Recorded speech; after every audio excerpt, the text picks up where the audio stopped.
The flag means a lot to me. You can see I'm wearing a flag tie today. And I always remember June 14th because it was my mother's birthday. So she'd be 104 today. And so I always knew that Flag Day was coming, and I made sure I brought the ties in advance. But going back, my father was a World War II veteran, and he was injured. He was blown up in the Battle of the Bulge. He joined the U.S. Army in the 1930s during the Depression, became a sergeant, probably could have stayed here and trained the troops, but he volunteered. He went to the European theater of operation, stormed the beaches at Normandy, made it all the way through until January of '45 with the Battle of the Bulge, which was the biggest, the most deadly. He was blowing up. He got a lot of shrapnel in his legs. So gangrene set in then. And back in those days, you couldn't medevac people out. So when they finally got him out and on a plane back to England, turned out it was a German refugee doctor that had to amputate one leg. And the other leg was, was kind of mangled up as well. So he spent a couple years at Walter Reed Army Hospital down in Washington, D.C. That's where my mom and dad met.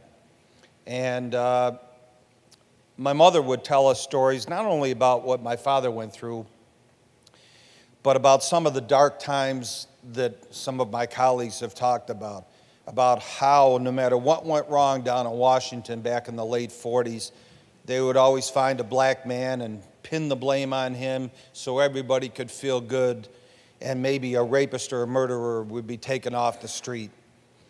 And in the late 50s, my mother took my brother and I, and we were little kids, and my brother was even younger than me.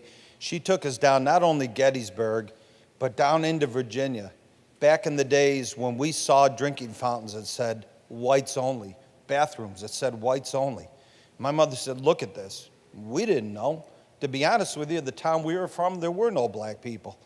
But she pointed this out and said, this is going to be gone someday. You need to see this. And so I know of the dark history. I learned it at a young age. But our country's got a lot of good history as well. We freed Europe from the Nazi aggression, freed the Far East from Japanese aggression. And I can tell you I'm proud of this country with all its faults. I'm proud of all my friends and colleagues here. You know that get a little choked up about this, but the country that we live in right now, as bad as it is, we have millions of people that want to come to America and millions of more that sneak into this country. This country maybe is bad. We have a lot of faults. I think we're getting better. But people still want to come here.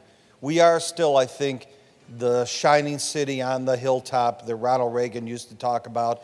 And hopefully we will get better. But I do want to acknowledge that this resolution is a great thing. As I say, I wore the flag in honor of the day. And thank you so much for allowing me to speak on this. Thank you, Mr. Speaker.